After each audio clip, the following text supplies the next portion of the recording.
It's something that we all go through right now. A lot of us are stressed because of fuel scarcity. Nigeria is stressing us, and you're wondering, how do we deal with this stress? Wow, breaking the cycle of stress, breaking that cycle. How do you actually break out from it?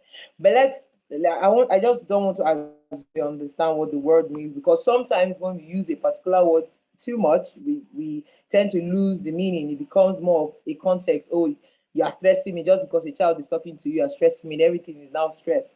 So what is stress? What is stress? According to the World Health Organization, stress is any type of change that causes physical, emotional, or psychological strain. Any change at all that causes physical, emotional, and psychological strain. My own definition of stress is our reaction to stressors. Anything that you define as a stressor is a stressor, react to it, basically is stress. That's how I define stress. And it now tends to open up a door of, oh, what is so how do you now categorize stressors now? So there are different kind of categories of stressors. They are physical, the psychological, the psychosocial, and the psychosocial, psychospiritual stress. Okay, I'm going to break them down one by one. I know it's sounding like a lesson, but it's not that far-fetched. When I talk about physical stress, anything that you can see that is outside of you, anything that you see that is outside of you could be, like I talked about, stressing all of us. Buhari is stressing us. Those are stressors. Most things are things we can't see. Psychological stressors are those things that stress us in minds. Some people say in our mental health, how this is anything that stresses you psychologically, that you can't feel, that affects your emotion, affects your disposition. Psychological stress.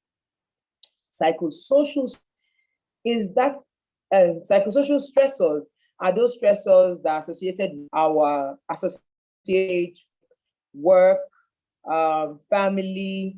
A lot of us have issues with our spouses, in our relationship, and it's stressing us out. Ironically, let me digress a little. People, that the big thing that attracts you to your better half is the same thing that's going to piss you off. That thing that attracts you, that, oh, this person is so quiet, this person is so calm. Later, you now be saying, you know, they talk, so I've been talking to you since, because because you most times, not all the time, most times opposite attracts, and we are attracted to those things we don't have, because it's like a puzzle that has to come together, right? So you are someone that talks a lot, now attracted to someone that does not talk, and you're talking and the person is not responding, and for you, you're like, what's happening? So that can actually be a type of stressor. Even a new job. So ironically, has as good as that sounds, a baby, it can actually cause stress, because it's a change. It's something different. It's to change your routine. Human beings, we are used to a particular example. When someone just you're single, you're used to, I'm used to waking up, placing my cup in this place, and then you marry, and then you wake up and you're looking for your cup in place. That can actually stress you out after a while. So all these things. So how do you now actually deal with it? We're going to get there. Now, I know it's weird when you hear, what is that cycle? What is the cycle? Which one is cycle of stress? So the truth is, anytime your body senses something that you don't want or you are aversive to, and is expecting a response. So your body sends a message to your brain, and that message is, are you going to fight? Are you going to take a flight, or are you going to freeze? Now, I will explain this fight, flight, freeze. Some of us have heard the term before, some haven't, so I'll just break it down. Now, I don't know if you've watched, I'm sure of hands, have you watched National Geographic before? Or you've watched a horror movie or action movie? People tend to react to danger differently. People tend to that, yeah, fight, flight, freeze. People tend to react to danger differently. So to your body, stress is, you don't want it, so it's dangerous. So your body is expecting you to respond. So your body now produces cortisol. Cortisol is stress hormone that is telling your body, yes, we're ready, we're ready. What are you going to do? What are you going to do next? So the body is saying, okay, we are ready, we're ready. And you're there, you're at that place, we're ready, we're ready. And then, ironically, the stress leaves, but your body is still waiting for your next action. So there's a cycle. So the initial exposure to stress is external, it's not part of you. That you cannot control. But it triggers your body into producing cortisol, you understand? And that will now make your body to go into a state of tension, waiting for your next response. Most times, when our body does this, most times, what we do, okay, let me break down the 5 stages of the stress cycle. First is the external stressor, triggered events, that event that triggers stress. The second is the internal conditions of your body. That's the action now that, okay, what's up, what's happening. The third is your response, physiological response, which I talked about. Your cortisol level is triggered, waiting for what you want to do. The fourth stage is you now becoming aware. So when that happens, there's this tension. Have you ever felt tension in your neck, your back, the back of your neck here, your back of your spine, sometimes even in front?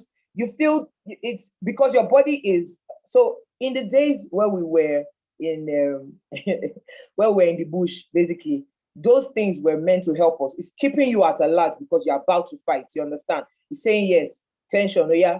So that in case they hit you, you know your body go, oh, you know, go enter. So your body is waiting for it. And then your body is there waiting, and then nothing happens. Right? And imagine that happens to you every single day. That will definitely wear you out. And that's why we have a lot of people complain of back pain, neck pain. And you're wondering, I'm not old. Why am I always having? Because your body is constantly at alert. Most times when you touch that part of your muscle, it's tense. It's almost like your body is breathing like this. And you're like, ah. In fact, sometimes if you tell somebody to touch you're like, stop, it's hurting. Because your body is tensed up. It's still at alert. So how do we actually break that cycle? How do we elevate the stress that your body is waiting for? Most times we tend to do things to distract ourselves. You get home, you assume that, oh, let me kick back, take a drink, and that will help. It will, but it's temporal. But remember, that will also cause chemical reaction. I don't want to start giving too many terms and get us confused. But understand that by the time you start using things like drugs, a lot of us are addicted to drugs right now. Even drugs like painkillers, because sometimes we are trying to deal with the symptoms, not really what is causing those symptoms. You're always having back pain, you're always having back pain. You can't just keep taking, and we're hearing of people having kidney, let me not distract, but a lot of issues are arising because of misuse of drugs, which we know is drug abuse. By the time you use a drug, over time, it's always stated that if symptoms continue after 3 days, see a doctor. But most times when you see the doctor, they're looking for physical causes. They check for malaria and they find out there's no malaria, there's nothing. And they're like, but you're okay, there's nothing. And you're wondering, what is causing this pain? Unknown to you that you are being stressed. Sometimes we tend to use checking of our phones. Now, this is what we do lately because it's the easiest thing to do. But when you start looking at a screen, any screen, your TV screen, your phone screen, it sends a signal to your brain to produce dopamine. Yes, it's a feel-good hormone, but it's also a chemical that can actually have its own side effects when it's produced in an amount that is not regulated, because your body needs these things at the regulated amount. I'm trying to explain how not to cope with stress before we now go to how to actually cope with stress. Right? Are we together? If you are with me, just say hi, unmute and say hi. So I don't feel like I'm talking to myself. Hi, hi. Okay, Hi. we're together. Thank you.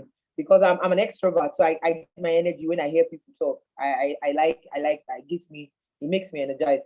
So how do you actually cope with stress? How do we actually um, deal with stress? How do we break that cycle? How do we make sure that our body doesn't stay in that constant place of stress? One is rest. Now you will say, I've heard of rest before. I used to sleep at night. Most times we do, but how much we tend to sleep but not rest. How many of us have ever been woken up by a friend and you're told that when you were sleeping, you were shaking your leg? It shows that you're not resting. You were sleeping, but you're not resting. And if you sleep that way, you wake up, you still wake up as stressed out as you slept. One, let me explain now. You can actually rest during the day because the hormone in the body needs to produce another hormone to tell that other one that calm down, everything is okay. And most times you have to do it consciously. It's not unconscious. So sleeping doesn't help. Sleeping will help. I won't lie to you. Even if you take a break, I you ever tried it, say, oh, I will take a break from work. I'm going to call everything. I'm going to make sure I shut down for this weekend, and you take a break, you come back, and it's like everything comes back. Has it ever happened to you before? Show of hand is that if you've ever experienced that, and you come back and then it's like you never left. Now, one of the things that I would say is this: our environment actually, yeah, I'm talking about rest, but before I continue with that explanation on rest, let me say this: some of the things that are outside of our control that we need to understand that is causing this pandemic of mental health issues and stress is one, we are becoming more urbanized. The environment is less natural. Do you know that by being closer to nature, it helps to distress you? Most times when you take a trip to the village, I'm not saying take a trip to somewhere expensive, you have to spend money. Have you felt the difference in how you breathe? It's like the air. You say, have you ever experienced that? You're like, the air is different. The air is actually different because our air is polluted here in Lagos. And those things are actually affecting our body from becoming less stressed out. So those are things, yes, that are outside of our control. So just be aware that the more we urbanize, the more we cut down grasses, the less trees we have in our environment. So I would advise you get trees in your house. Sorry, plants in your house. You can't get trees in your house. Plants in your house, something green. See, even if it's artificial plant, the brain does not know the difference. All it needs to know is green. There's something about saying those things. It sends messages to your brain. That will also help you to rest. Seeing things like that around you. Water, picture of a landscape of water, things like that around. Most times we think that by making our houses more plain and it's modern, nice, but it's not going to help with mental health. So yes, that will help you rest better. That's why when you go to some hotels and you see the way the from the entrance, you see the ambience, and you're like, wow, wow, wow. You can actually have a little bit of that in your house. No matter how small your space is, make sure you make it as natural as possible with pictures and plastic plants if you can't get a live plant as much as possible. So back to rest. Rest is so important. That do you know that in the Bible somebody was asked to rest because he was having mental health issues? In the book of Kings, Elijah, after doing one of the greatest miracles ever, calling down fire in heaven, the great man called down fire, and then he asked God that he wanted to die. And he's like, God, kill me. When I was reading that scripture, it made me smile because at that point in time in my life, I had issues with I wanted to die. I started reading Bible the other day. I wanted to die too. So I was like, so this is even happening in the Bible. Do you know what God made or God allowed? He gave him space and allowed him to rest. He rested. Let me stop there. I'll talk about the other thing later. So now, mental rest. In your day, take out time to close your eyes for 1 minute. You know, I talked about the screen. We spend too much time staring at the screen at the office. For 1 minute, if you can set an alarm on your phones that will give you every 2 hours, you close your eyes for a minute. Just shut your eyes for a minute. You will feel much better. That is actually called sensory rest. Sensory rest. Another way you can rest is being creative. Do something that is not work related. Some of us we gossip. Yeah, it's actually we're trying not to gossip anything back. Yeah, take a break in your day from work and do something not work related. Do something outside of work. You can take social rest, talk to someone, chat. I'm not talking about toxic relationship here. Talk to someone, chat. Just make sure you take a break from your normal routine. And this is tough, especially in Lagos, where you have to wake up as early as 4 a.m. in the morning and then you get home and you can't rest. That's why I'm saying it's during the day. It's actually during the day. And then let me say this. Do you know that your sitting position, if you're slouching right now, I want you to try and sit up and take your shoulders back and take a deep breath. Take a deep breath with me. Hold it and breathe out. Breathe in and breathe out. That's another way to tell your body that you are resting. Now, this sends a signal to your brain that there is no threat. You know that when somebody is under threat, they tend to breathe shallow.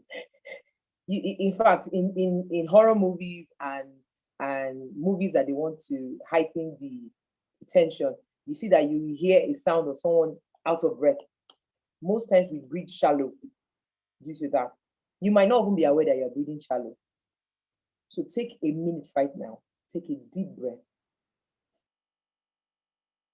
Hold it and breathe out. When you wake up in the morning, try to breathe deeply. It will help to calm your mind. Tell your body that there is no stress. Everything is okay. Everything is calm. People that can breathe in and breathe out. Have you not seen yoga expert? It's like they don't have any care in the world. Nothing is happening. I'm okay. It sends a signal to your brain. Yeah, another thing is spiritual rest. Pray, meditate, and fast. A lot of us just came out of fasting. Now, it helps your body into relaxing too, because even eating is stressful for your body. I like I said, I don't want to go too deep into medical terms, so I don't bore you too much details on how and why and all. Like I said, I was talking about Elijah, right? And I said Elijah first, God allowed him to sleep. He didn't talk to him, just left him. After he ranted, talk and talk and talk. Anytime you see someone around you that is stressed, see, the best thing you can do, I'll give that tip for free. I actually tend to give mental health first aid tips for free. The first and best thing to do is allow the person to talk. Like God allowed Elijah, talk. Talk. Everything you want to say, it's okay. It's valid. Say what you want to say. And then he rested. And the next thing was an angel came and gave him food. So number 2 thing I'm going to say is nutrition. So I'll type in the chat box, nutrition. Food. We assume we are eating because our tummy is full. We always assume that I'm good, I'm eating. Eat proper food. Eat proper food as opposed to fast food and avoid carbonated drinks. This is top Lagosians. See, one of the things you should look at and try to look around.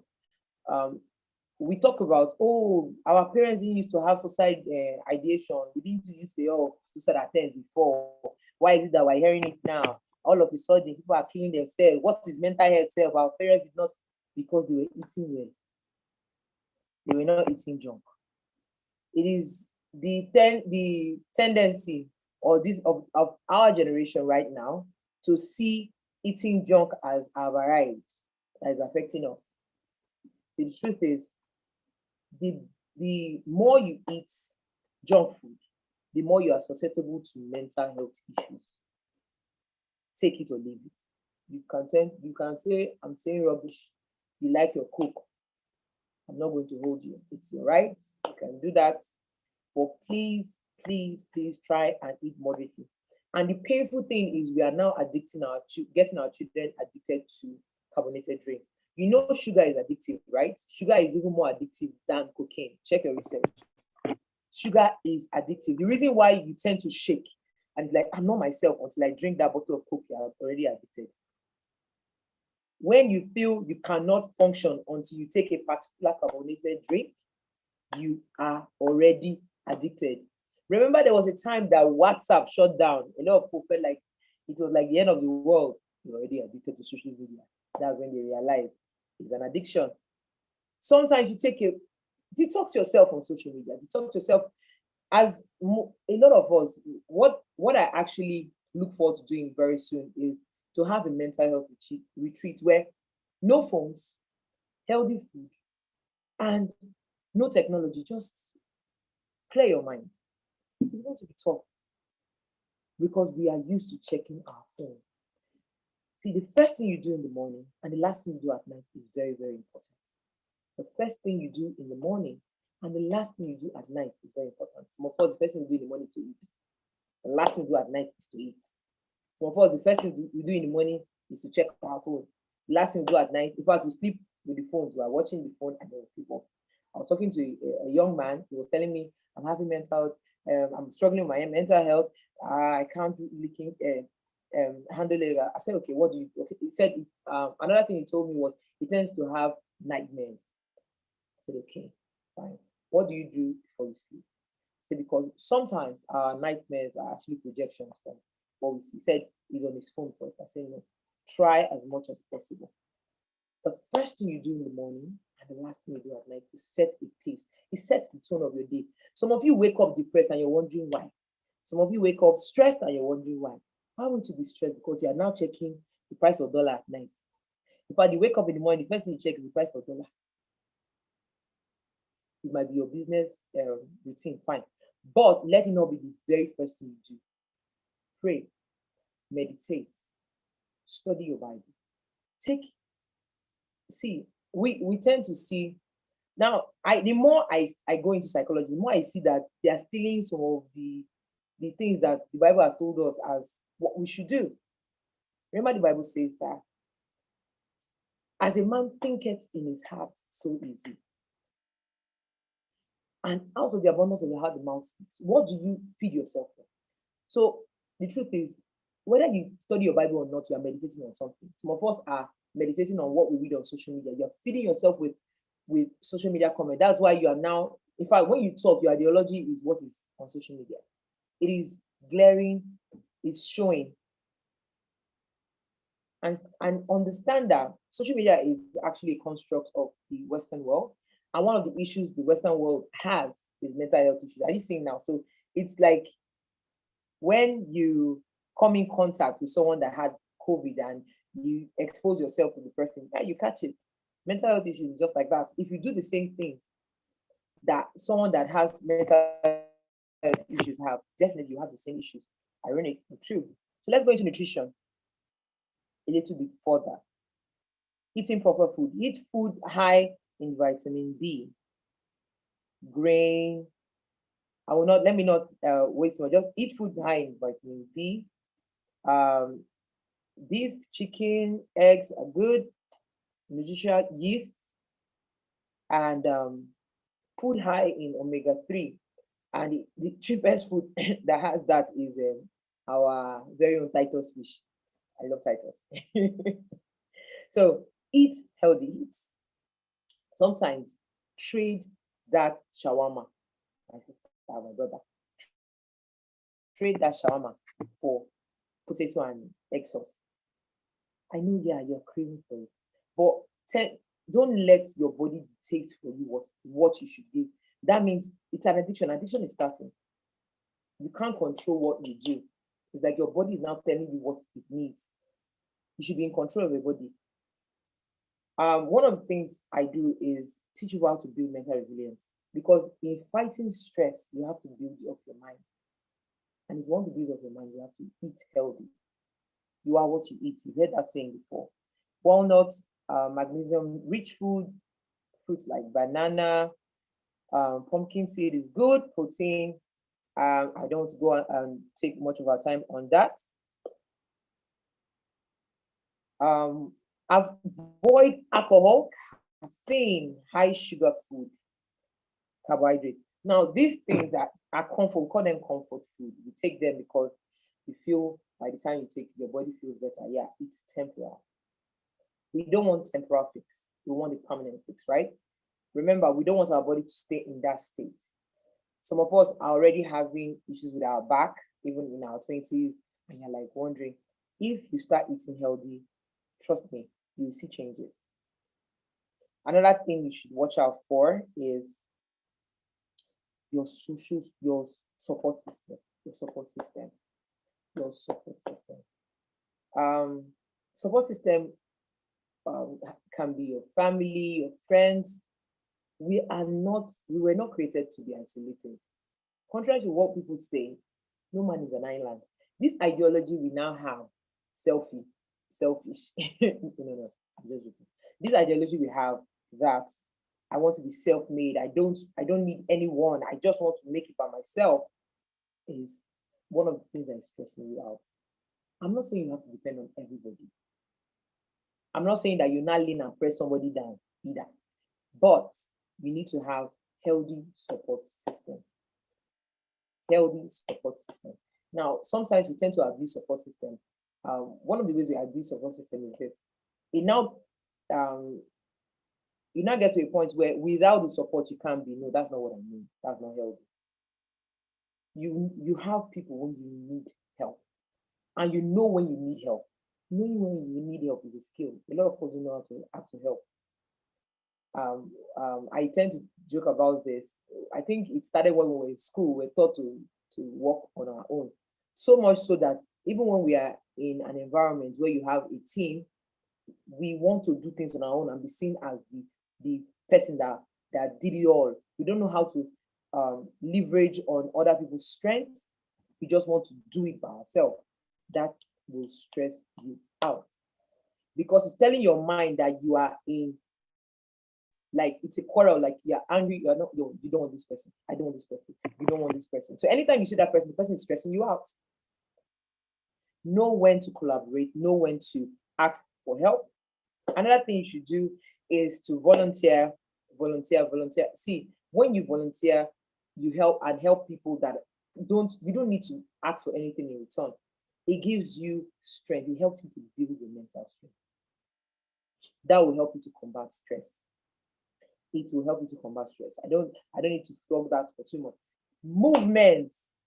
This one. See, human beings are not meant to be sedentary. See, if you sit still for too long, if you stay in one place for too long, you'll be stressed out. So if you're working in an environment where you have to sit for long periods of time, set an alarm where you need to step out, walk out, take a walk, take some steps and move back. See, did you see how there was a rise in depression during the time of lockdown when we were restricted in our movements? So much so that people started looking for ways to, they started jogging on the streets. They now saw that, and a lot of people lost weight. I was one of those people that lost weight during the lockdown. A lot of people lost weight during the lockdown because they knew they needed to move. Okay, there's an ideology I stumbled on is some people are extroverts and some are introverts. You know, an inverter takes energy. So an extrovert most times takes energy from others. An introvert takes energy from staying by themselves. So yes, some introverts and And ironically, nobody really has total like, oh, I'm all round extrovert. Depends on the environment. So one way or the other, we draw strength from having people around, being with people, talking to them. It helps. It helps to relieve stress. If you okay, let me give this. There's a research, research that says that when two people sleep side by side, their heartbeat actually synchronizes. So imagine if one person's heart is beating fast because they are stressed out, and the other person is mellow, and then you sleep side by side. The Bible says, "Can two work together?" It said that when one falls, you see now. That's why marriage is good. Thank you, Reverend, for single and ready club. That's why it's actually quite interesting to have someone around. Then perception. How do you perceive the stress? How do you interpret the stress? What do you tell yourself the stress means? In cognitive behavioral therapy, it said that the activating event A does not lead to the consequence C. Now we know our letters A, B, C. So A does not lead to C. There is a B in between, and that B is the belief system. What is your perception? Your belief system is your perception. Your belief system is how you see it, how you interpret it. So, for example, when something happens, you internalize it and say, "Oh, it's because this person does not value me. It's because this person does not even know who I am." You take it personal, or are you objective about it? Someone is angry and is shouting, and like, I think this person is stressed out. How do you interpret stress? If you realize that 99.9% of the time that people are angry and they speak, they're talking to themselves, you have less stress. In fact, when I realize that people that even throw insults are talking to about themselves, it doesn't really faze me. If you have a healthy perception of yourself, if you have a healthy self-image of yourself, you will not see need to insult another person. You will not see the need to say something bad about another person. If you have a healthy view about, there is nowhere in psychology that somebody that has superiority complex is healthy. Anybody that suffers superiority complex that wants to pull you down, trust me, has inferiority complex. I tell you that for free. So how do you perceive? So when you have someone at the office always in your face, find out they have issues, their own issues. They are displacing it on you. They are throwing it on you because they are trying to also push it away from themselves. So if you perceive yourself positively, you'll be able to handle such consequences. So I talked about activating event A does not automatically lead to the consequence C, but passes through the belief system B. So what do you need to change? Your belief system. How do you see yourself? The day I understood this concept, my mindset changed. I used to think anytime I walk into a room, people are talking, they're talking about me. I used to be like that. I used to feel worthless. I used to feel I had nothing to offer. I used to feel I wasn't as intelligent. Even if I came out with good grades in school, I used to feel because this is the way I saw myself. Anytime anybody says anything that resonates with how I see myself, I feel angry because I believe it. Let me give an example. You're seeing me, right? Everybody sees me, right? I'm fair. Somebody comes up to me and says, look at the way you are black. Will I shake? Because I know I'm not black. It will not stress me out. I will not have an issue with it. But if I'm already seeing myself as worthless, useless, and sometimes the belief system we actually have right now that we need to address, and maybe that's where I'll round off this session with.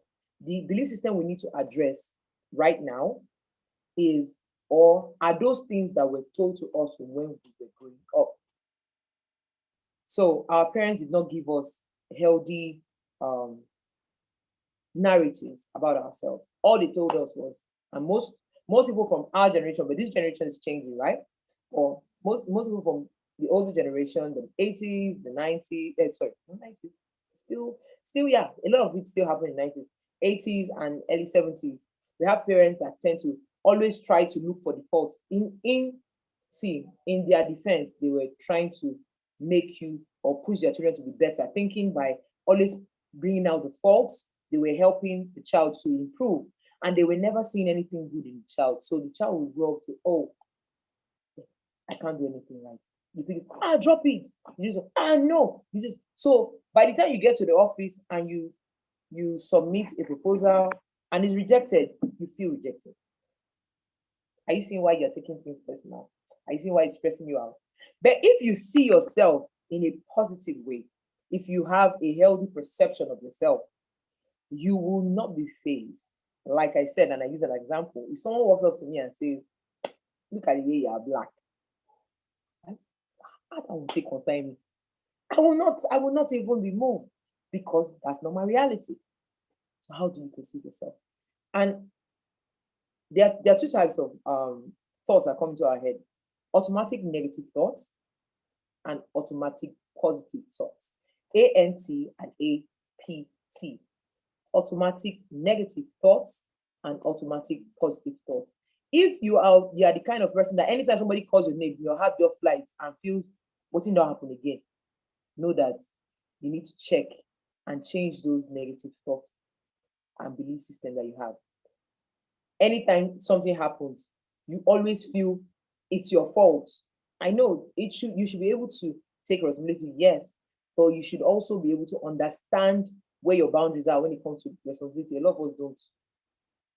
We tend to, everything is about us. Anything that happens, if I win like this, my bad luck don't come again. Anything that happens, my relationship will don't start. Something happens, I talk even if everybody they do the thing safe, plus me I think enter safe, it must fall. All those things stressing you out. So when you have the time, sit down, write down the thoughts that fly into your head when you talk to people, the way you see yourself when you look at yourself in the mirror. Spend time. One of the ways I dealt with low self-esteem is I spend time. A lot of us don't, guys and ladies alike. A lot of us cannot look at ourselves in the mirror for 1 minute and admire ourselves. In fact, some of us, the reason why when we are on Zoom most times, but no, I don't want to do video, let me do audio, is because you cannot even stand to see your own self. So you are now your own stressor. Does that make sense? How can you now be your stressor? So anytime you see your picture, the first thing you do is to decide, look at my nose, look at my eyes, look at you're stressing yourself out. Now, how much time do I have left? Sir, how much time do I have left? Yeah, you have like 15 minutes before questions. Okay, so I'm rounding up. So, I lost my train of thought there. What is what I was talking about now? I was trying to explain on negative thoughts. Like I might grab automatic negative thoughts, automatic positive thoughts. So those things you perceive about yourself, take note of these things. And when things happen, ask yourself, what is this thing telling me that is making me feel bad? Analyze those thoughts. So when your boss gives you back a negative,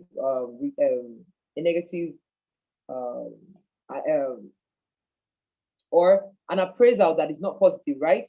And you're like, ask yourself, why is this thing annoying me? And write it out if possible. You will find out that half of the time, the thing you are interpreting is not even concerning the proposal or the quotation. It's something that is the way you are now interpreting it to yourself. You are telling yourself, there's nothing good that can come out of me anyway. So those are the things you should check out for. See, when I started learning this, it's easier for me to take myself out of when I'm having issues with my husband. Before when it gets okay, let me even give you a very good example. Okay, I hope I'm not shooting myself in the foot. Let me tell you something. Some years ago when I was having this, Better know that you are being recorded, so don't go shoot yourself. let me take it out. I'll take it out. Okay. I'm not scared. So when I call my husband and he doesn't pick up the call, it used to stress me out. Do you know I'll now call up to, I'm not joking, no, because if I tell you 80 times, you think it's not possible. I've actually done 80 missed calls before. Yeah. Call. Do you know how annoying it to be for him on him? Like, so, and I told myself, so I sat down and I asked myself, so I want to be practical with this, right? So I sat down and asked myself, so when he doesn't pick up your call, what are you telling yourself? One, I realized I was telling myself that it means he doesn't want me. You see, what he can't consign me score, can't consign that one now. That's how I was interpreting it, that he doesn't want me. He doesn't. Sometimes he's at work, okay, he stays at the office. Sometimes he's sleeping. Then he will now wake up and say, well, I was sleeping. And I'll say, because I'm holding on to my, not, so I see, this is where I see the perception now, because I did not feel worthy of love. I did not believe anybody should love me. I did not believe that I could be loved, you understand? So I felt, oh, you're just saying that because you just don't want to talk to me. And okay, the irony is maybe before that 80 missed call, we just finished talking. We'd be like, but we finished talking and I said good night. And I slept. And I was like, no, there was something else I wanted to say. And I will hold on to that so tightly. And no matter what he says, I will just go haywire. I start thinking, you will be someone. My mind will start going, yeah, that's what I read. See what social media is doing. Oh, they have said it. That narrative. Please don't use generalized term like all men are or all women are. All men cannot be, and all women cannot be. Please. And also remember, you're raising children too. Because if you say all men are, all women are, you're also saying to your children that all men and all women are those things.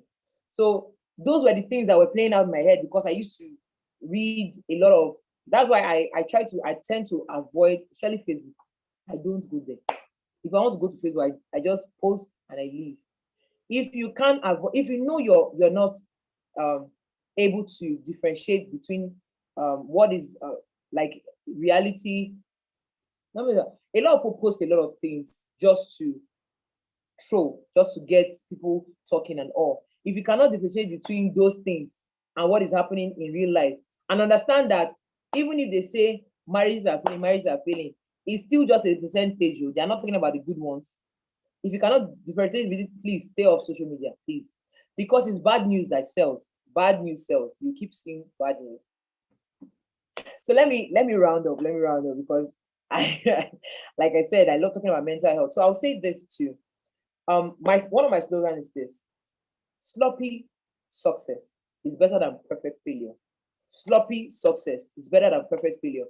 So in trying to deal with stress, a lot of these things you might not be able to continuously do it, but just keep trying. Anytime you remember and they told me this, do it again. Sloppy success is better than perfect failure.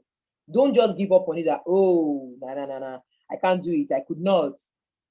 Maybe you set up health goals for yourself and you just realize, I lost 10 kg last week. This week I've added 2. That's what they said. You cannot continue. No. Sloppy success is better than perfect failure. The main thing is to be consistent. And I also say this. Sometimes the consistency you need is to keep moving. Sometimes the consistency you need is to keep pushing. Sometimes the consistency you need is to not give up. Thank you very much. I am Essie Ayibene. And as all, if you have your contributions, questions, I'm here. Thank you. Okay. Thank you so much, Essie. I mean, this was beautiful. Let me hear the thoughts of those who are in the room. So what do you guys have to say? Any questions, any contributions? Did anything strike you, jump out at you, resonate with you?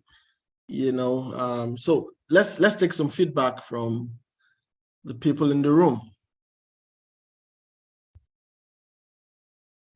What do you have to say? I have a few questions already.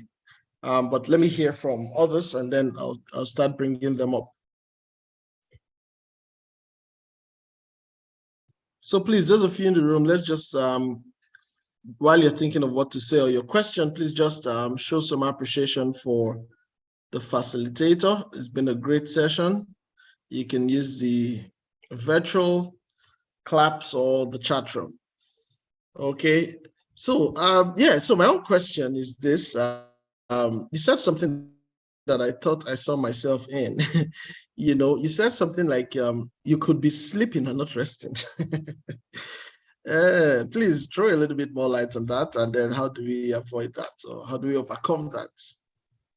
So you have to understand that the body is already at that state.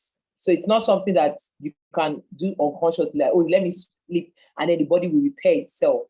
That's what I mean, that you have to consciously rest. So it's actually the rest you do when you are awake that is much more important, that will help your night rest.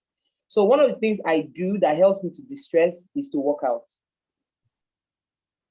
So, you know, the body is waiting for fight, flight, and freeze, right? So I fight it out.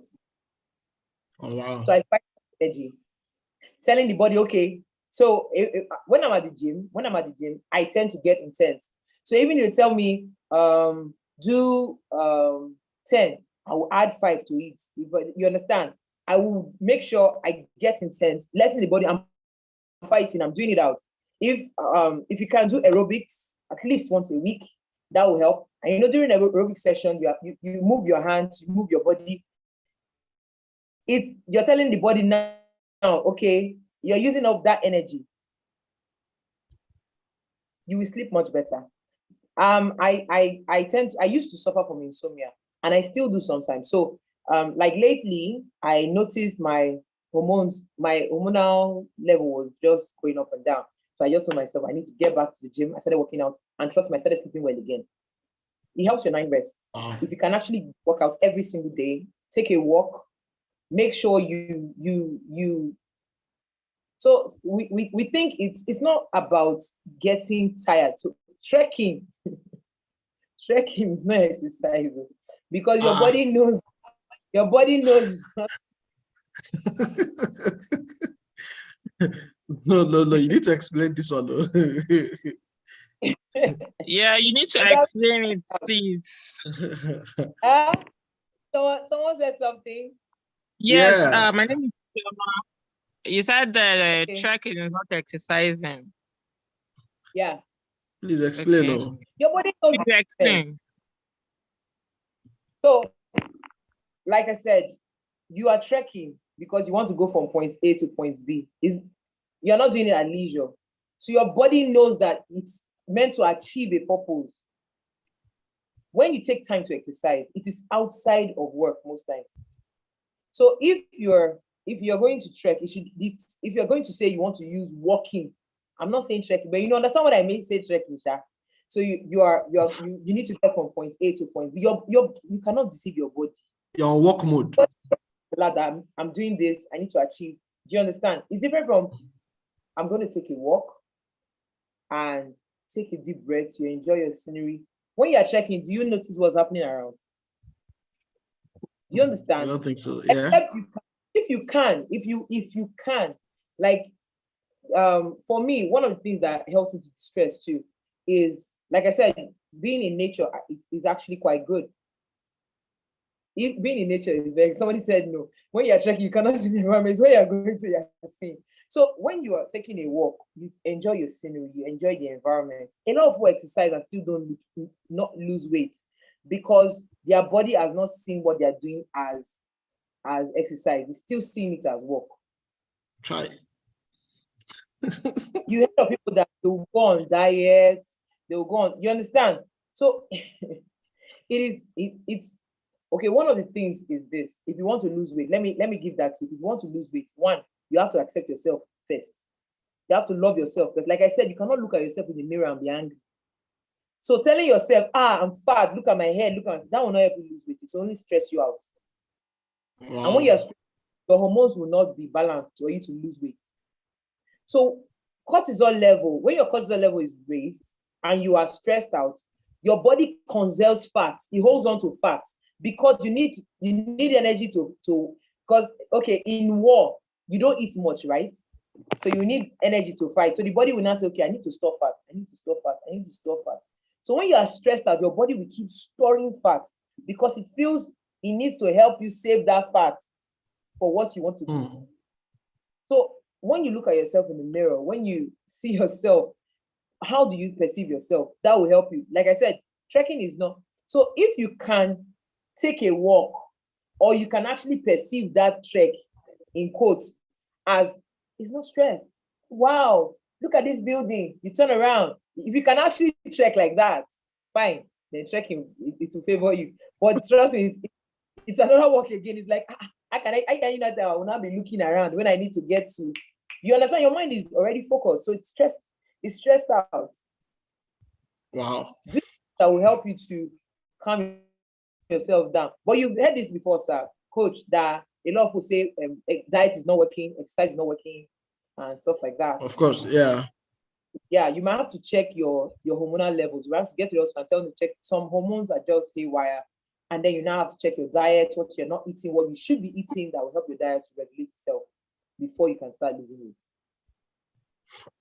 it. Wow. Chioma, does that answer the question? Or do you have more questions or more? Yeah, it does. It does. Okay. It does actually. Okay, wow. So I just wanted to make a comment.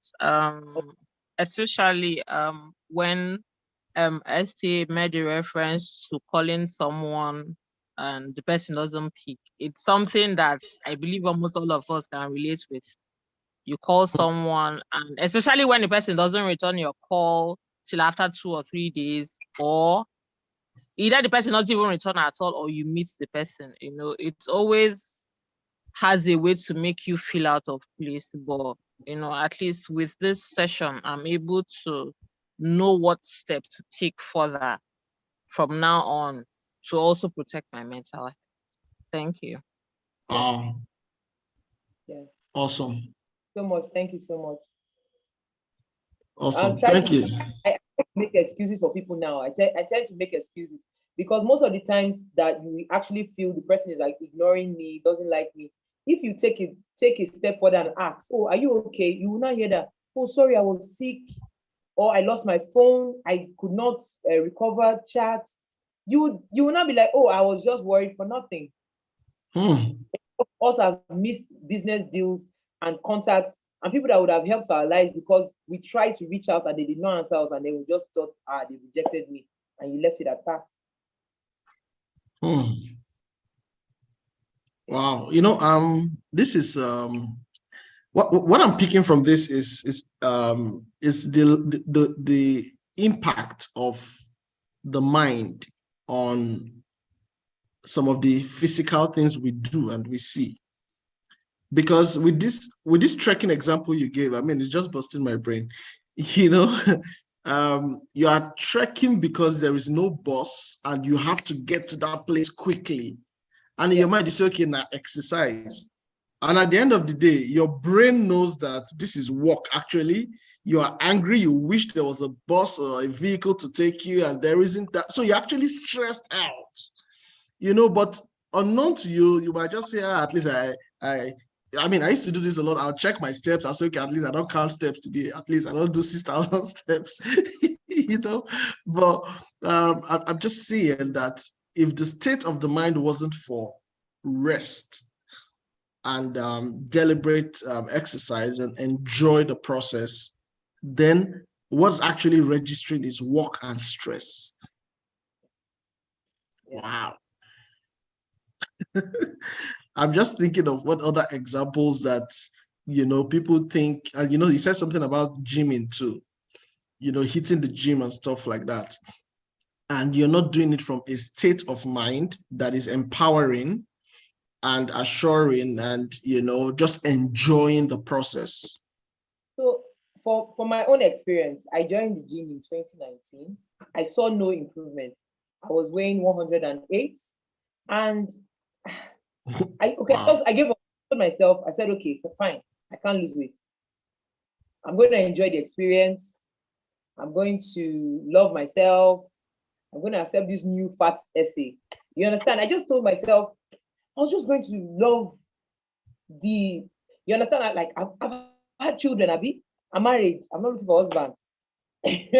You understand? I just accepted myself. See, I did not even know when I lost weight. The funniest thing was, it was people that was telling me that they're losing weight. I was like, I beg. So I took a picture. So I did not, okay, the truth is I didn't have a camera phone. So I asked a friend to take me a picture during the lockdown. And I was like, is that me? He said, you didn't know. You didn't see it in your clothes. So tell you that I was so absorbed in, so I was already used to see myself fat. Even when I lost weight, I did not see myself slim. If you can accept yourself, it makes it way easier. See, if you really want to lose weight, know that you are not going to lose it overnight. And you have to love yourself in the process. So you have to accept yourself where you are first. Not looking at the flags and looking at the fat and looking at and start thinking by insulting yourself. There is nothing like negative, there's not like negative reinforcement giving help at all. It doesn't help, it doesn't work. Saying this thing is bad, has it ever helped anybody? If I come and say, no, sir, this thing is bad, this thing is bad, this thing is bad. See, you are only, it's just going to get more frustrating. But if I come from a positive angle and say, wow, I love what you're doing, you understand? It helps to actually help to shift focus from the negative to the positive first. And then by the time you now call attention to the negative, it's easier to handle it. So if you can accept yourself first, you'll be the best frame of mind to lose weight. You might not always, there are a lot of factors like hormones and the rest. You might check your diet, you have to be consistent. Like I thought, that's Sloppy Success. As I'm talking to you, I checked my weight yesterday, I'm 85. Last month it was 83. So it goes up and down. I'm not bothered. Like I said, Sloppy Success is better than perfect failure. I'm back to the gym again. I'll lose weight again. I will add again. See, sure, I know I'll lose and I'll add. I'll keep going. Wow, interesting. Okay, there was something else that really struck me when you said that when people are hurling insults at another person, there was a way you put it, like they are describing themselves, or yes. Please, could you say that again and explain what's responsible for that? Okay. Let me. Psychology has a way of explaining it, but let me use Bible, right? Out of the abundance of the heart, the mouth speaks. Okay. Out of the abundance of the heart, the mouth speaks. It's the condition of your mind that you. If I do not understand Yoruba, it will not come out of my mouth. It is my reality that will speak out. You understand? So if I have a positive outlook about myself, I'm always wow. Like I wake up in the morning, honestly, my daughter knows, my children now know. I would like look at myself, wow, your mom is beautiful. I'll be hyping myself by myself. Nobody, sometimes if I've not done makeup, I'm not even dressed, I'm hyping myself. Okay. And then I'm building myself up. When I go out and I see somebody talking bad about themselves, immediately it triggers, there's a part of my brain, even when they joke. So I tell people, your brain does not distinguish between a joke and when you're being serious. So even when you say things like, I'm just joking, and it says you will walk past me, I'm just, all those, it's like you find past me, all those things. Like, your brain cannot distinguish. So when I hear people say such jokes or throw such remarks, you've seen me say it in our group when somebody was saying, look at my big nose. And I was like, no, don't say that about yourself. Because I'm building myself up with my words. And I don't want him to pull his own in. So I'm speaking from my reality. But if I am insulting myself every time, bullies are the saddest people. We've watched movies that explain it. We've seen people around. Bullies are most times they are not happy with themselves. So they displace that emotion they feel on the other person. So they are projecting that thought because they don't feel good about it. So they feel, okay, so everybody is angry, it's better, we'll all be equal. They are pulling everybody down. If I'm trying to build, I want everybody to come with me because I'm building. But if I don't feel good about myself, I want everybody to calm down. Calm down. Your own is too much. You said, calm down. And a lot of us are in toxic relationships. Anybody I'm with that is always saying negative things about me, I cut you off. That you don't have anything positive to say is a toxic relationship. For me, you're out.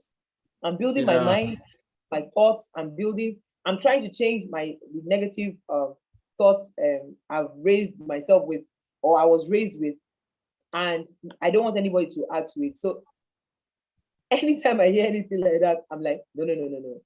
This won't fly. Even if it says, don't judge, don't go there. Don't go there. Wow. Okay. You know, I like the explanation you gave of out of the abundance of the heart, the mouth speaks, because it means that when people are hurling all those insults, it's because they have it inside. You know, Yeah. wow. So better still don't have it there, so that when you're provoked, you know, you just say God bless you. But that You God know, bless you. That God bless you. no, not God bless you that you're sorry for the person.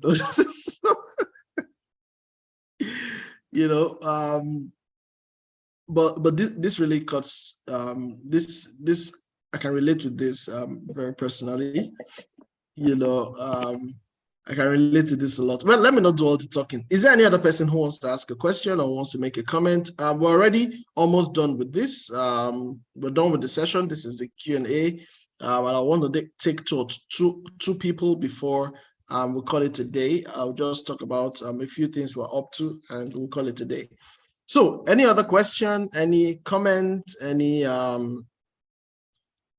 contribution? Is there anyone who doesn't understand something that was spoken about, you know, or you need more light shed on something, you know? Anyone like that, please feel free to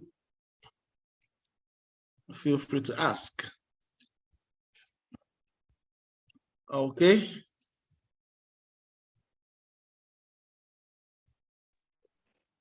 Okay, welcome back. Yeah. Okay. If there's none, then I'll ask the last question I have, and then that will be all. Okay. You spoke about automatic negative thoughts and automatic positive thoughts. Why do you call them automatic? Okay, because it's your brain processing what is happening. So like I said, when my husband doesn't pick up my call, the thought just comes. I don't control it. It's there. Okay. I'm so used to it that I'm no longer in control. Okay. But so what's like the origin of that? So most times is what we were told. Most times what we were told from when we were growing up. How we were raised, those things we hear when we're growing up. Most times what we were not even told too.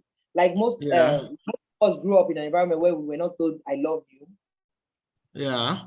Not validated in the love of our parents. Even till now, my mother is still not telling me I love you. Even when I tell her, Mommy, I love you on call, she will say, She will just do. Oh, God bless you. People say God bless you. She will do, and that's all. You know, so we are not grounded. We're not sure. That assurance. Have you ever seen a child that knows they have $1 million in their account? Like a child that knows that nothing is happening. The way they move, the way they talk, the way you like. If you have two people go for an interview, one is from a wealthy background and another from a poor background, nobody needs to tell you, we see it in their work. Except it's someone that has worked on themselves consciously. It's not something unconscious. You have to consciously work. See, there's a psychological research that says bullies know who to bully. True. That's right. From the way they slouch. So you think the negative thought is just in your head, but it's showing in your movement, the way the head is powered down. If I'm going to describe somebody that is depressed, the first thing you say, someone that is depressed, the head will be down. In fact, if they tell you to describe someone that is depressed, or someone walks in, or they show you two people and one person is bent down and the shoulders are down like this and looking down, the first you say, that's the one that is depressed. Right? Yeah. So the automatic negative thoughts in the head is already coming out. But you think it's just in your head. You are assuming it's in your head. So it's a part of the person that they have no control over. So it comes, so you consciously replace those automatic negative thoughts with positive thoughts until the positive thoughts become automatic as well. Wow. Wow. Thank you so much for this. I'll have to stop here for now. Okay. So, Sorry. okay. Yeah. Yeah. I just one last thing. I just wanted her to shed more light on fight, flight, and freeze. Okay. Okay, the fight, flight, and okay. So that 3 F's is how we react to danger or respond to danger. So we either freeze, like a gazelle that sees that the lion is about to pounce on them. They freeze. Okay, I was trying to describe that with Nash Joe. When if you have not watched those kind of documentaries, just try and watch it. When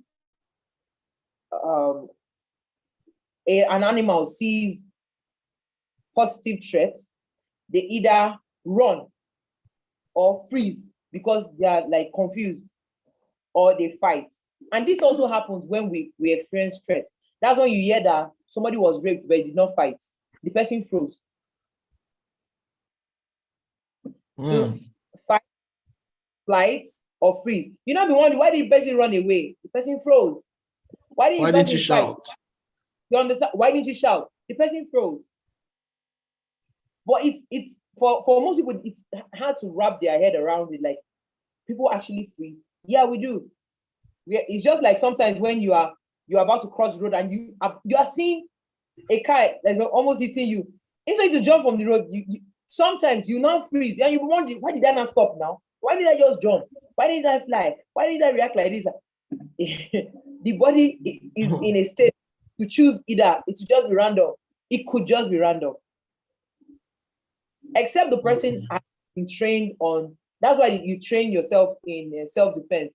Then your body will now be, trained to respond to danger in that way. But even at that, you can be trained to fight and still not fight when fight occurs. You might still freeze. Let me try. Okay. Yeah. No, go ahead, please. I thought you were done. No, that's the 3. Is that clear? Is that clear, Chioma? Yes, very clear. Thank you. Very clear. You know, there was an example that came to mind when you were describing this thing. And it's, for me, it's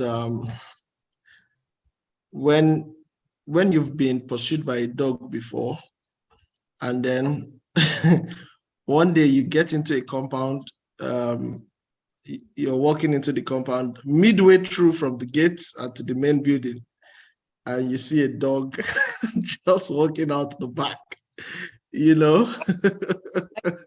They told you to log. And so, you know, I'm just trying to wonder what's going to happen at that point. Whether he would take off. No, but sorry, I want to say a very funny story. During the Warri crisis, we were in our house one day and we just heard a noise. We went to the back and we saw one woman. Like, the woman was tying wrapper. Till today, I don't know how she pulled the fence. Wow. It was, and our fence is really high. So it was after over 6 feet. It was, and then we have bottles. None of the bottles cut out. She landed, we just said, boom. She landed on her feet like a cat. Wow. The next thing, she was not crying, my husband. And we're like, why didn't you remember your children and your husband before you jumped the fence? That's why the Bible says, even the mother gets a sucking child. So we tend to True. Automatically, the brain is not working at that point in time. It's just action, move. Somebody said, "Don't run, don't run." I mean, when talking for sure. What did dog? And you know, they'll tell you, won't bite you, don't run. To find out. You don't want to find out. Anyway, so let me say this: is there a way the mind can be trained such that it can instruct itself as to what is the right thing to do. So I didn't get the last part. Such that it can instruct itself to do the right thing towards self-preservation, so that you don't just freeze and then you are at the mercy of that circumstance, or you run out of panic and you run into danger. There was a story of the Ikeja cantonment bomb blast, how that more people died out of panic, because they just 27 or so. Yeah, and they just ran. Yeah. They didn't even know what was happening. So is there some kind of mental conditioning we can have so that, at any point you are able to instruct the mind to say, okay, do this or do that? Is there any way people can be that ready? Okay, so like I said, it's all parts of consistently telling yourself, because now we are all like our phones. When you buy a new phone, there's something called default settings. See, we are all at a default setting right now in our life. Whether you want to agree or not, we're trained in a particular way and we're going in a particular way. We're going in that particular way until we change the setting.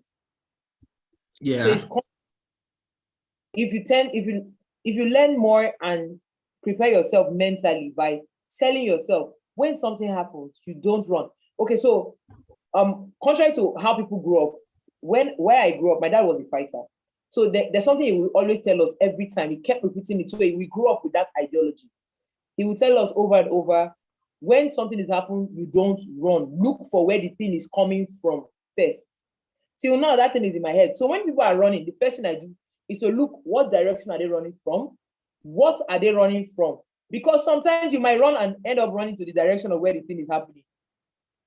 Wow. Like I said, so if you can consciously keep telling yourself, you need to. Okay, let me give another example. We are used to ready, aim, fire, right? Yeah. Ready, aim, fire. A lot of fire, aim, ready.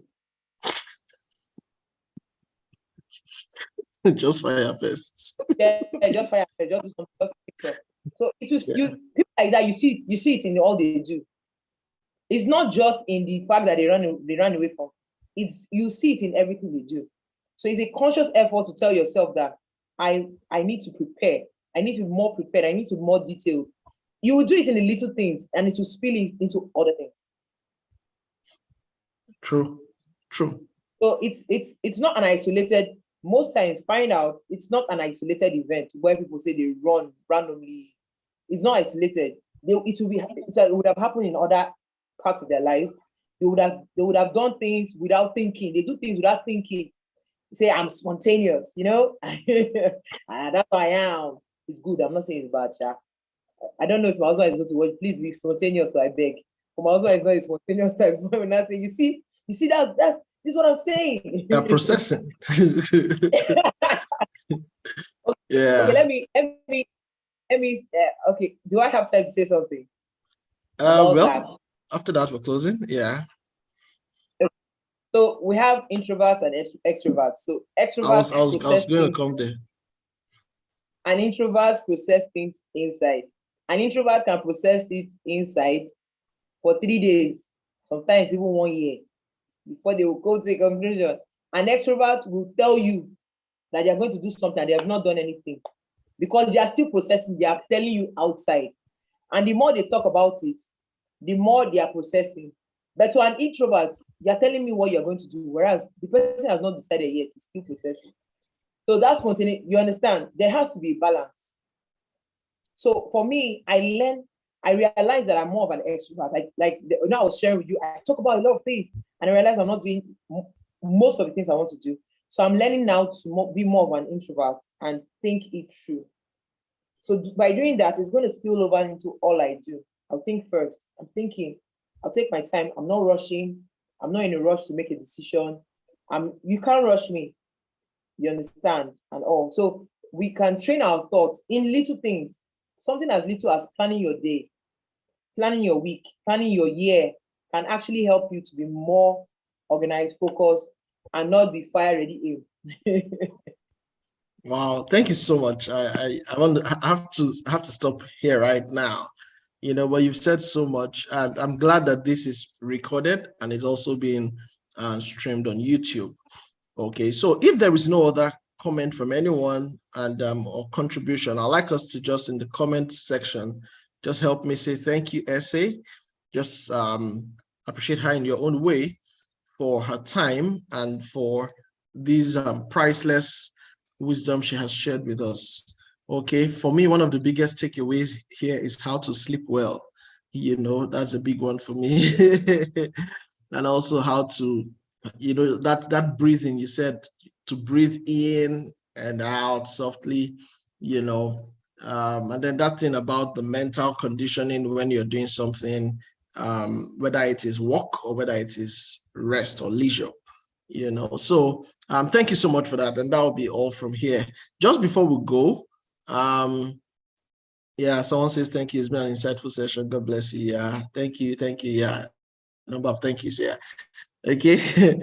Just before we go, I want to say that this is the maiden edition of the Amazing SOF series.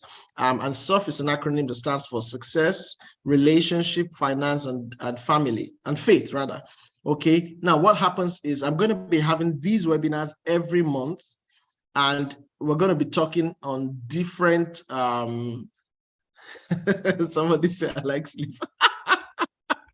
Oh yeah. Sleep helps me to refresh now, So I'm going to be talking on different things in the entire year, okay, but bothering on these 4 major issues: personal success, relationship, faith, and finance. Okay, so I'm inviting you guys to be a part of this. Look out for the February session. It's going to be also powerful. I'll release the theme in the coming weeks, and registration will open for that. I also want to say that I have a mentorship hub. I started that this year. Before now, people usually would just call and say, "Oh, coach, I have this issue. Can we discuss?" And sometimes it can be quite demanding. So what I've done is I've created a dedicated WhatsApp group for people who I'm going to be giving deliberate attention to. Okay, so you want to be a part of that group? I dropped the link in the comments before. It's a subscription service. It's just 10,500 for the year. Okay. So I mean it's less than 800 or less than 900 in a month. It's 10,500 for the year.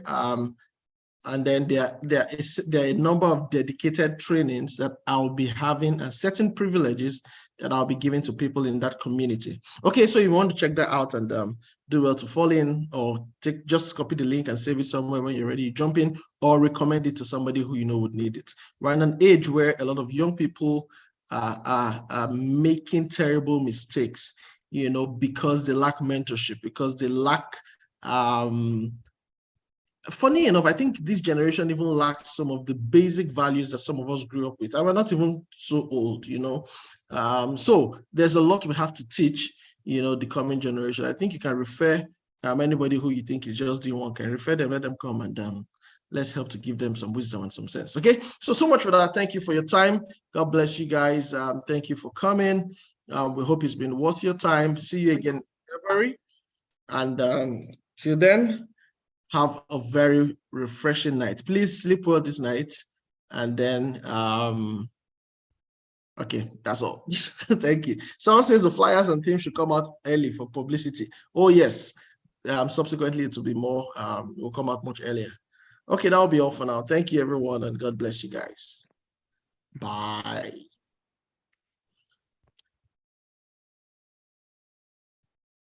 Let me see. I should have, hold on just before you all leave. Oh, people have left already. I was going to take a group picture. Okay, but that's fine. See you all later. Bye.